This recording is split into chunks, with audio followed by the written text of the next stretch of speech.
Thanks for reminding me. Well, yeah, yeah. It could have.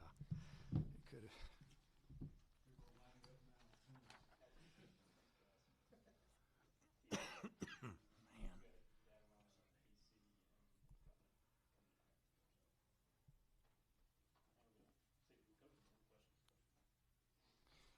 I mean, obviously, it's a great win for our team today. It's hard to beat anybody 3 times in a row, and especially a good team like Texas.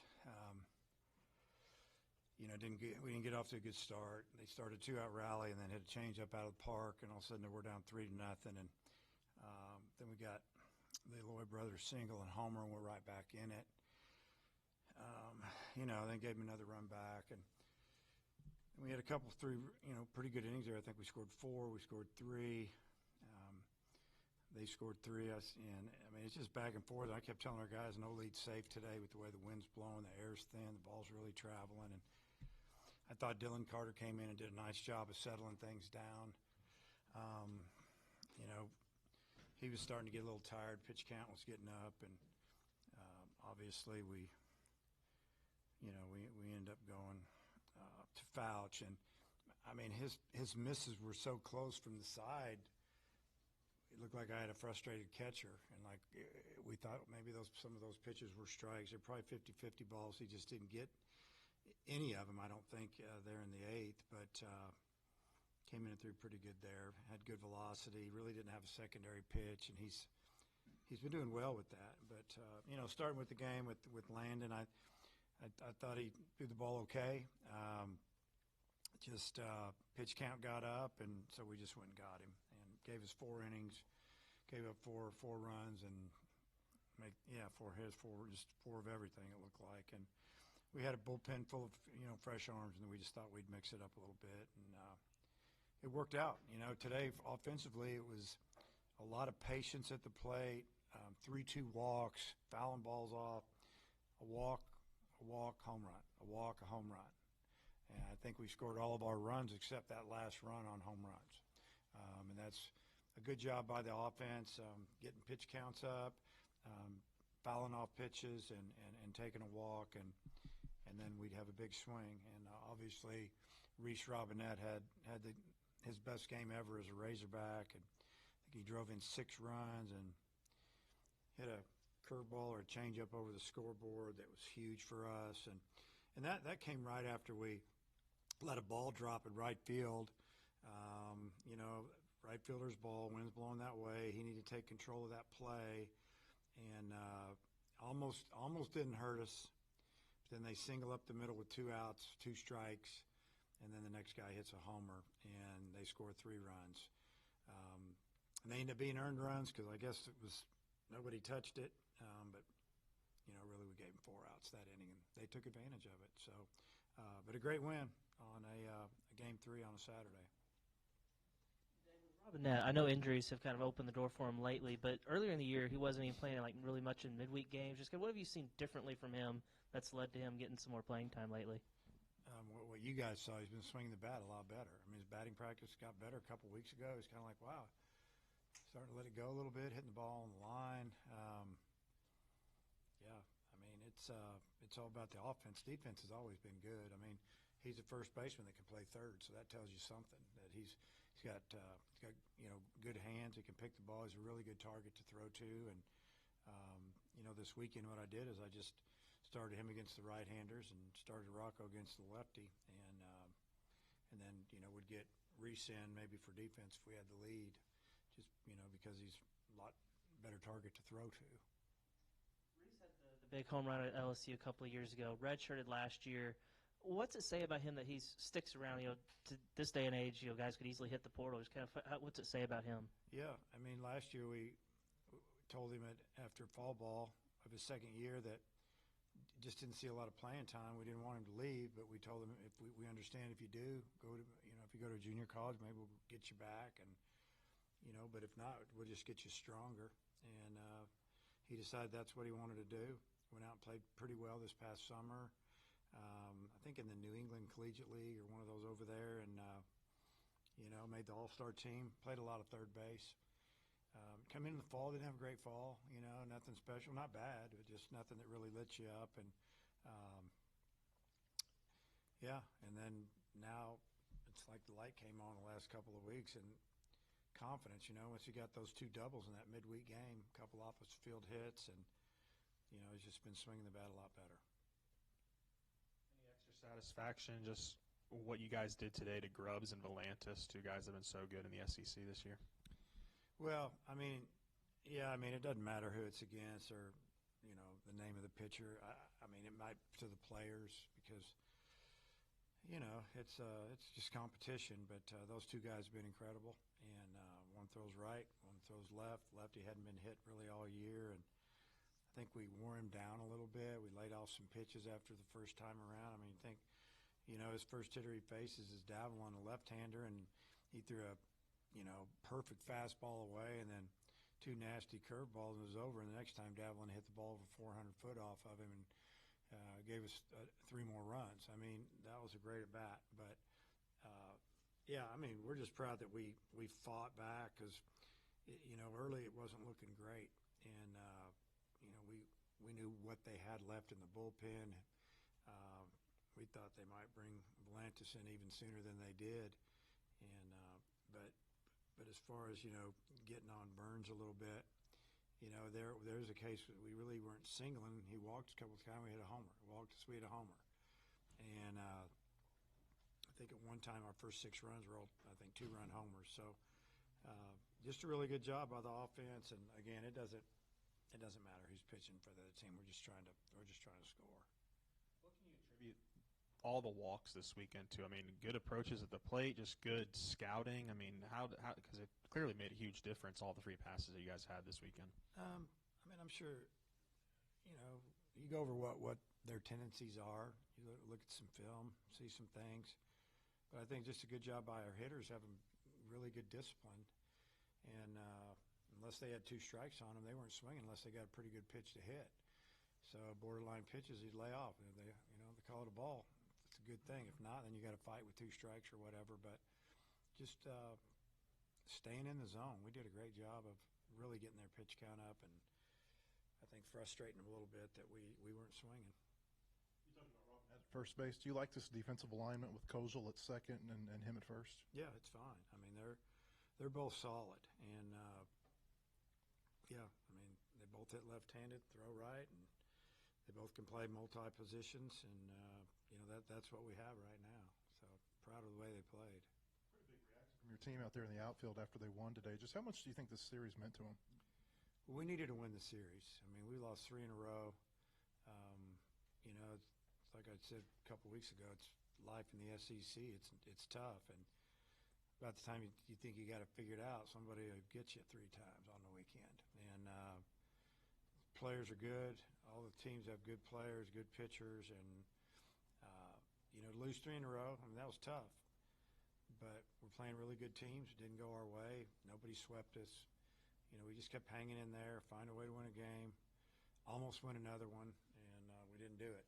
And then today, we won the first 2 games, and today could have been a day where all they're scoring and we're not pitching real good, and they got their guys going, and but our guys wouldn't have any of it. They just kept fighting for another pitch, and let the next guy do the job as I take ball 4, and 4 or 5 times, 3 or 4 times a day we did with home runs. On the events leading up to Davalon's home run, you called him over. We could see you making a bunt sign and all, and he showed bunt on the first pitch. Did you maybe entice A little bit. him to throw one in there? Maybe we were just talking about, a safety bunt. Want to see if the first baseman would come and charge in. And then he decided he was going to throw a fastball on the second pitch. So, I don't know. Maybe. Just curious how meaningful it was to get a first sweep of Texas on a day that the 85 team is honored. It was really cool because the 85 team played in the Southwest Conference, and Texas is everybody's biggest rival back then. But Arkansas and Texas had a rivalry, especially in football, and it carries over to the other sports. So all of the guys that came back, they know Texas. If we'd have played Alabama or somebody else, they weren't in the league when they played. But to see the Longhorn, you know, and the, you know, the big T on the hat and all that, I think it was special for them, for us to win the series when they were here. Yeah, I mean, did you have any memorable interactions with, you know, members of the team, catching up with them today and stuff? And yeah, I actually met him about 11:30 and spoke to the whole group, and you know, I just told them that how special it is that 40 years later, all you guys showed up, and really with the way team sports are these days, you probably won't see a lot of that down the road, because you know there's guys are only there a year or two, and a lot of those guys, you know, they played together 4 years, became really good friends. And I also told them that I told the team before stretch today, I said, you know, I said we're the 2025 team, and if you guys have a 40-year reunion, I said I'll be 105, so you guys enjoy it. how good was it just to see your lineup today always have a response when maybe in weeks past those maybe, you know, more of an issue? Yeah, I mean, it was great to hit home runs. It's always good to hit the ball hard. But I just love the way that they just kept fighting. I mean, there might be 2 quick outs, and they walk us on 5 pitches. The next guy goes full after being behind, takes a walk. Next guy hits a home run.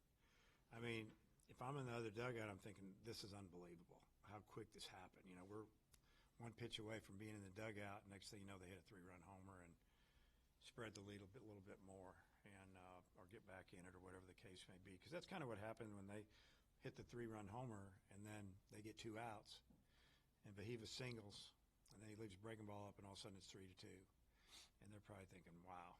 And been on that side of that, but a great job just being relentless, and great job by, like I said, Carter coming in and just really settling it down for a couple innings. Talked about earlier in the week, needing some guys that maybe, you know, haven't made a big impact at all during the season step up this weekend, and clearly you got that, whether that was Bowles in Game 1, Robinette today. How do you feel that them and the rest of the team really answered that challenge? Yeah, that's exactly what I told them. I said, guys are injured, guys got to step up.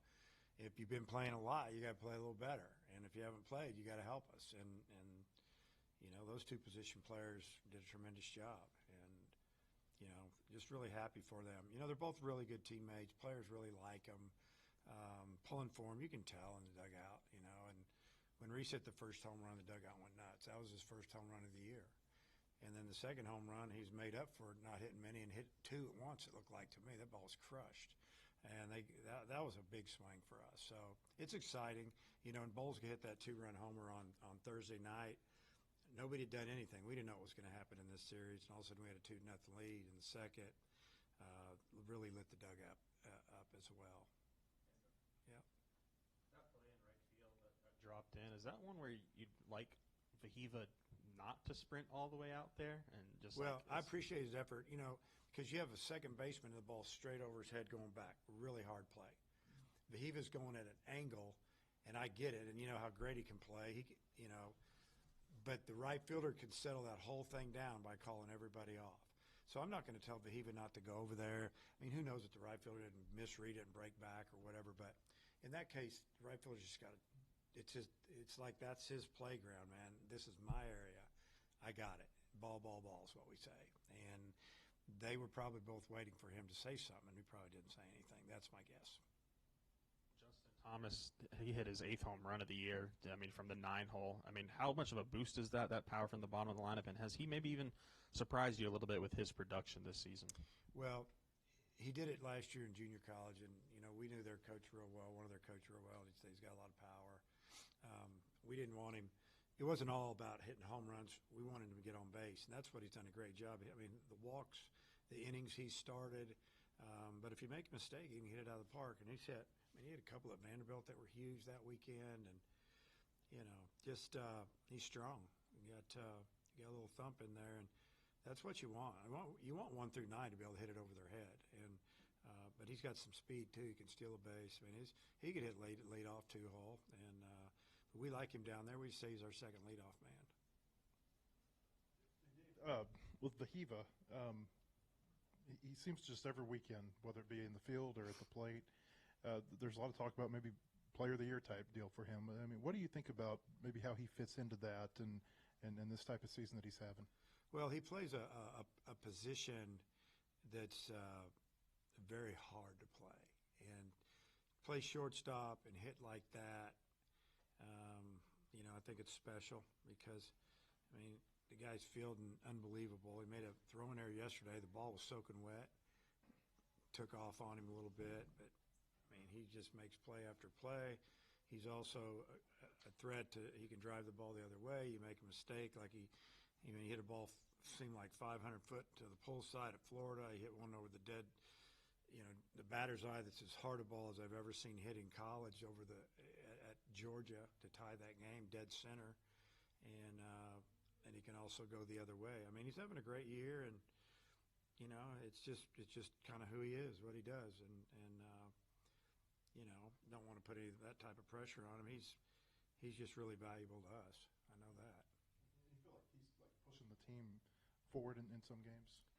Yeah, I mean, just by both sides of the ball, defense and offense, and he stays pretty calm. But what I really like about him, I've said it many times, if he's not having a good game at the plate, he doesn't take it to the field. You really wouldn't know. He's not out there practicing his swing or kicking the dirt. I mean, he just does his thing, waits for you to hit the ball to him and throw you out. He didn't go in the dugout and throw his helmet. He might want to, but he doesn't, and he plays like a pro. All right.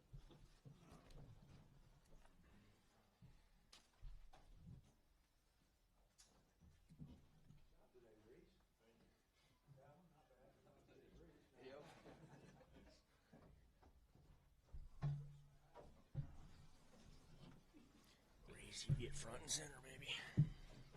Sure, Oliver.